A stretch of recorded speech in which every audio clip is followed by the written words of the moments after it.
Welcome back to DIY with KB. If you're new here, my name is Kiva and I teach people how to achieve the luxe look for less. In today's video, we're talking about 10 interior design mistakes that are making your home look small. We don't ever want our homes to look small, but don't worry, I'm giving you all the tools to fix it. Before we get into today's video, please remember to subscribe, like this video, and check me out on Instagram. And if you want me to design your home, click the link in my description box for my virtual design sessions. Now let's get into today's video. The first thing that you are doing that is making your space feel small is you're getting furniture that is too heavy for the space. Now, I don't mean in terms of weight, though that can be super annoying as well because then you end up scratching your floors, but I mean in terms of how something looks visually in a space. So if you have a sofa that is big and leather and dark, it looks like it takes up a lot more space in the room than if you have a really nice white, narrow sofa. And that matters. It's all about color. It's all about size. It's all about how something darkens up a space. If you have darker furniture, it looks heavy because it makes the whole room feel dark. You have to think about reflections, how things look together, how the color of one piece of furniture impacts how the color of your room looks. Darker furniture makes a room feel dark and therefore it looks small. So we want to opt for furniture that is lighter. Now, if we can't do that, another solution is to get furniture that has legs. Instead of getting that sofa that sits right on the floor, let's actually use some of our vertical space.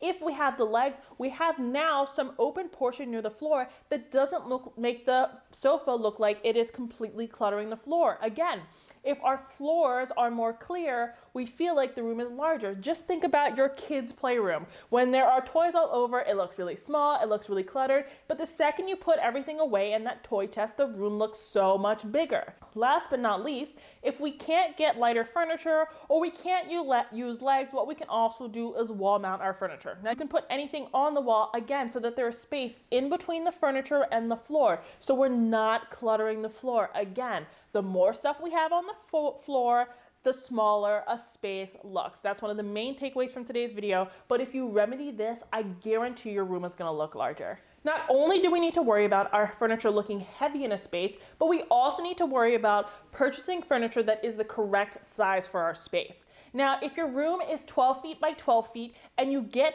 an 11-foot sofa, there's no way for you to walk around the room. It doesn't matter if you really like the sofa, it's gonna make the room feel small. It is all about mapping out furniture to work for your space, and that requires some forethought and some hesitation. Sometimes we get really excited about a piece of furniture and we kind of just like jump on it, but I want you to start mapping out your furniture in your home.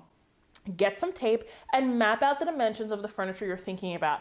This will help you see if that furniture is going to take up adequate space in your house, if it's going to take up too much space, and this is also going to allow you to plan for your walkways. Now, if you don't want to do the taping, what you can always do is use some free online softwares to model your room yourself. You don't have to be an interior designer or stylist or decorator to be able to do this. It helps you figure out proportion. So if we know that everything is going to work in a space, then we're going to buy furniture that makes our space feel big. Honestly, I'd rather you get furniture that's a little bit smaller for the space than furniture that is too big, because you can't come back from furniture that's too big. But if your furniture is too small, maybe we'll add some side tables or some lighting or some art to clutter up the space a little bit more and make it feel smaller. If you start getting furniture that is the right size for your rooms are gonna look larger. The third interior design mistake that you're making that is making your home look small is that you're not adding mirrors. Now, mirrors don't just exist to let you look at yourself. You are very beautiful. Definitely take the time to look at yourself, but they also reflect tons of light. We want to reflect the light because we want to make the room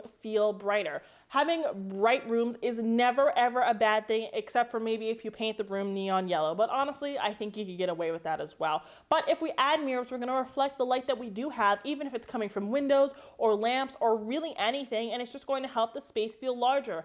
Think about it right now. Think about how a room feels without a mirror in it, and then you add a mirror in it, and it adds a whole separate dimension to the room, so it feels like it's way larger. Now, where do you put these mirrors? Of course, if space allows, you can always do a floor mirror, but that's not practical for everyone. If you live in a place where you don't have to worry about earthquakes or anything to that effect, you can always put mirrors over your sofas. Of course, you can put art, but you can also put mirrors. They are a total form of decor. You don't have to always get the bland, over the door mirror from Walmart. You can get mirrors that have beveling, that have some detailing in them, things that are ornate and kind of speak for themselves. Mirrors are decor, but they're also something that just helps a room feel massive. A mistake that I see people make all of the time is that they put all of their furniture on the walls. If you're putting all of your furniture on the walls, you are really left with a very, very narrow walkway, right? Because there's only one way for people to enter the space, and the walls are completely taken up. It not only feels like the floor is being completely inundated with stuff, but it also feels that way with the wall. So if there's lots of clutter on the floors and the walls, then naturally the space is going to feel smaller. So what I encourage you to do is actually bring your furniture off of the walls and try to orient your furniture so that it is floating in the space. Floating furniture always looks a lot more grand than furniture that is pushed up against the walls, because then you have all the clutter against the walls. And this isn't possible for everyone, so if you have to have your furniture pushed up against the walls, what I encourage you to do, instead of getting parallel sofas or something like that, or getting a massive sectional, I want you to get a sofa and I want you to get some accent chairs, because at least those accent chairs give you some breakup of your furniture so it feels, again, less heavy. We also want to make sure that when we're laying at our home that there are multiple walkways. What if you have tons of people? You want them to be able to easily maneuver your house, not only in terms of practicality, but also in terms of safety. The fifth mistake that you are making is that you are buying dark curtains. So we love beautiful, dark, luxurious, glam curtains. I'm right there with you, and it works in a lot of spaces. But if you have a smaller home, it's not doing you any favors because you are adding darkness to your walls. Think about the way a window looks with dark curtains as opposed to no curtains. That's what I have in my home. I couldn't find light curtains that were affordable enough, so I'd rather have all of the light showing in than having darkness over there, right? Because light means bright, means open, and dark means dark and small, right? Just think about how your house looks during the daytime as opposed to the nighttime. We add lighting for a reason. What I love about all of these mistakes is that they are really practical. And even though I'm showing you visuals, you can look at your own space, stand in your living room, turn the light on and turn the light off, and think about how that changes how you view and use the space.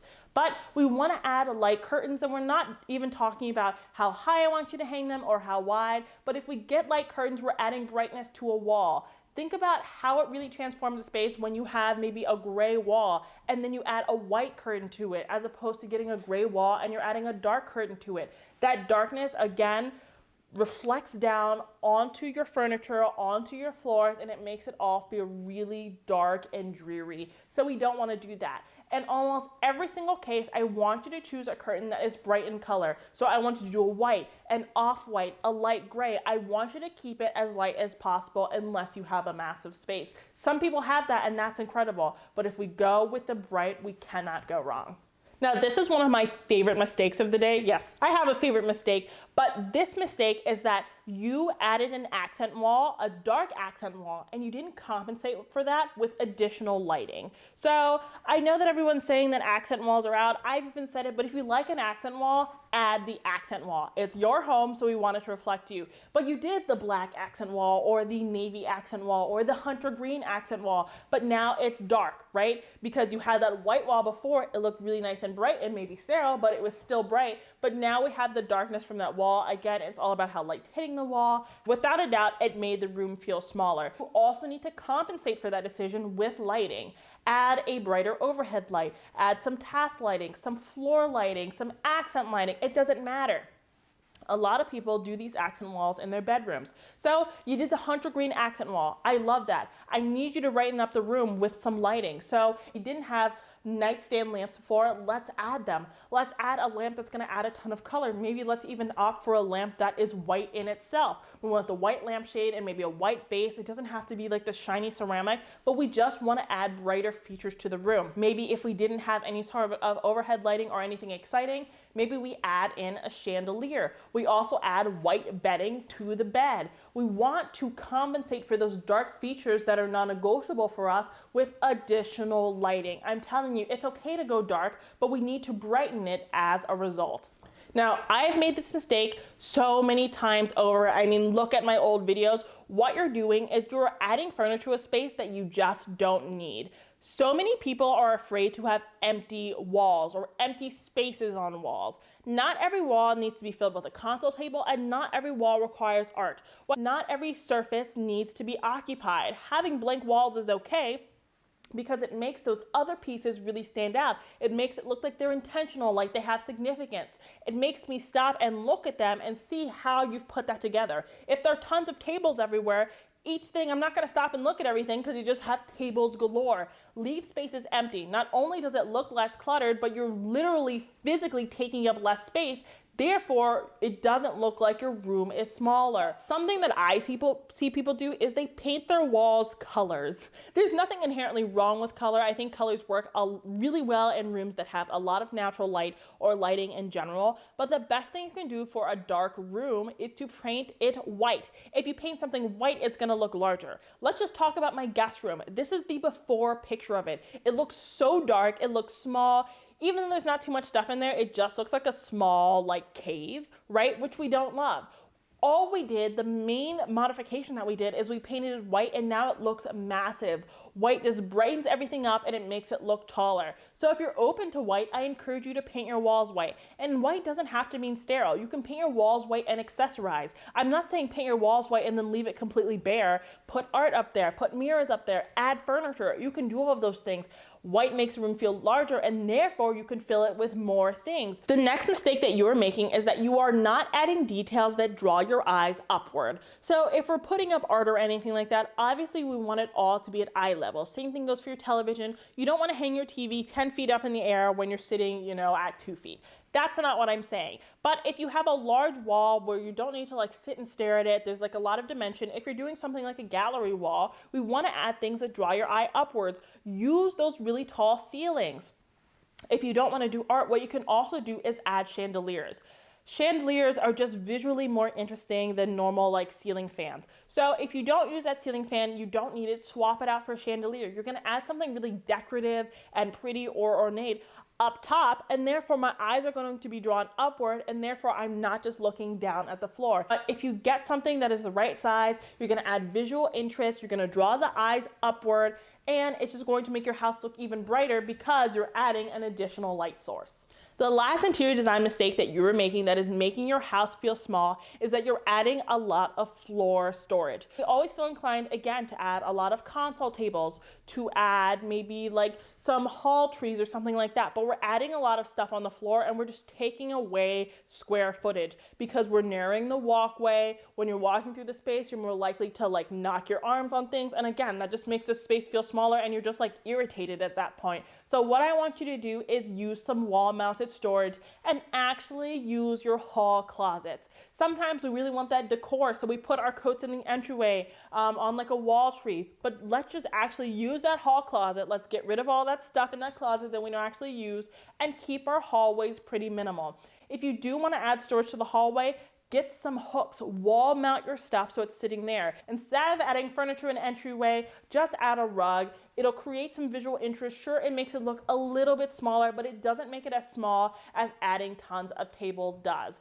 Okay guys, that's it for today's video. Those are 10 interior design mistakes that are making your home look small. I guarantee that if you implement my solutions, your house is going to look so much better. Thank you so much for watching today's video. If you enjoyed it, please don't forget to subscribe, like this video, and check me out on Instagram. And again, if you want me to design your home, click the link in my description box for my virtual design sessions. Until next time, have a beautiful day.